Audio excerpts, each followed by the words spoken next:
Europe 1, 8h52. Thomas Soto, 6h-9h sur Europe 1. Le débrief de la matinale, les temps forts de ce que vous avez entendu ce matin sur Europe 1. Le MEDEF demande aux patrons de descendre dans la rue pour manifester contre la politique gouvernementale. Sylvain Aurébi, chef d'entreprise, n'est pas du tout d'accord avec ces organisations patronales, le MEDEF, la CGPME. Écoutez, il était mon invité tout à l'heure pour la question qui fâche de 7h15 sur Europe 1. Il ne faut pas considérer que tous les patrons sont derrière eux, que tous les patrons pleurnichent. Au contraire, tous les patrons travaillent, tous les patrons créent de l'emploi. Alors, en ce moment, c'est compliqué de créer beaucoup d'emplois, mais les patrons, ils ne se lamentent pas. En tout cas, vous trouvez que ce gouvernement fait plutôt bien le job pour essayer d'aider les entreprises en France? Pour ce qui est des entreprises, on peut pas. Enfin, franchement, on n'a pas eu mieux. Ça fait 30 ans qu'on a des gouvernements qui taxent les entreprises, qui bloquent la créativité. On a pour une fois un gouvernement qui baisse les charges. On va pas s'en plaindre. Et mobilisation très forte des patrons et des petits patrons sur Twitter avec le hashtag un matin. Je suis patron d'une entreprise de moins de 50 salariés. Les patrons ne pleurnichent pas. Ils veulent du lest administratif, fiscal et social, nous écrit par exemple JF Robergeau. Autre témoignage, les petits patrons français de PME, PMI, TPE n'ont qu'à créer un syndicat nouveau, suggère Cita 74. L'État islamique fait régner la terreur en Irak, mais aussi en Syrie. L'État islamique qui pille également le patrimoine de ces pays. La directrice générale de l'UNESCO, Irina Bokova, est venue s'en inquiéter tout à l'heure. C'était à 7h45 dans l'interview Vérité d'Europe 1. Nous voyons qu'il y a un trafic illicite des biens culturels. En plus, parce qu'il n'y a pas des inventaires, ce ne sont pas des objets qui sont connus au monde. Il y a des objets qui peuvent arriver sur le marché français, sur le marché européen. Bien sûr, c'est le menace de le faire et nous travaillons avec les douanes, avec Interpol, avec les grandes maisons d'enchères pour arrêter. Voilà, Irina Bokova, directrice générale de l'UNESCO.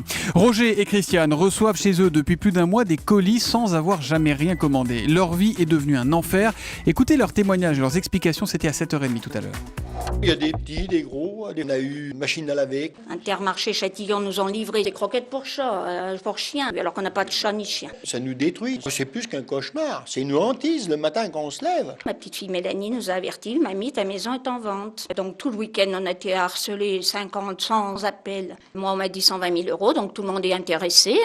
Tout le monde, même des gens qui viennent voir. Et puis Axel de Tarlet nous en parlait à 7h10 dans le Zoom Echo. L'Allemagne abandonne le nucléaire. Et voilà un sujet qui vous fait beaucoup réagir au 39-21. Et on a notamment un appel de Jean-François qui est à Bordeaux. Bonjour Jean-François. Bonjour Thomas. Alors quelle est votre question mon cher Jean-François? Alors ma question c'était, donc il y a d'autres pays qui ont aussi décidé de sortir du nucléaire à part l'Allemagne.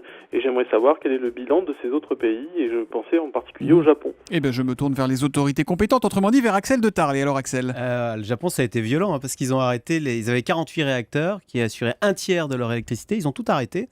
Résultat, les Japonais, ils ont dû s'adapter. À Tokyo, vous savez, on a l'image de ces villes avec les néons. Ouais. Ils sont très disciplinés. Maintenant, il n'y a plus un néon la nuit. Dans les chambres, ils ont obéi parce qu'évidemment, la production d'électricité a chuté. Ils ne chauffent plus qu'une pièce. Les Japonais sont très disciplinés. Enfin, néanmoins, ils doivent importer maintenant massivement du fuel. Ils ont dû réouvrir des centrales thermiques, rouvrir, ce qui fait qu'ils polluent davantage. Et du coup, ils y reviennent. Figurez-vous qu'au 1er janvier, ils vont ouvrir 2 réacteurs nucléaires quand même parce qu'il faut bien faire chauffer la marmite. Ouais, dans un pays largement traumatisé évidemment par Fukushima. Merci beaucoup Axel de Tarlet, merci également à Jean-François. Si comme lui vous voulez nous appeler, c'est le 3921, c'est Twitter avec le hashtag un matin ou c'est europe1.fr. Et puis Guillaume Gallienne a accepté d'être la voix de Paddington au cinéma. Pourquoi l'acteur a-t-il accepté de doubler ce petit ours? Il s'expliquait à 7h40, c'était au micro de Mathieu Charrier. J'aimais beaucoup enfant déjà. Et puis faire des choses aussi pour mon fils. Parce que Les Garçons aiguilles ma table ou Yves Saint-Laurent, il est un peu jeune pour voir ça. Et puis parce que c'est hyper bien payé. Combien ? Ah non, quand même, on ne donne pas le montant. Mais voilà, c'est un hold-up. Moi, j'adore. Voilà, il paraît que le film est très réussi. On met pas d'argent avec les peluches.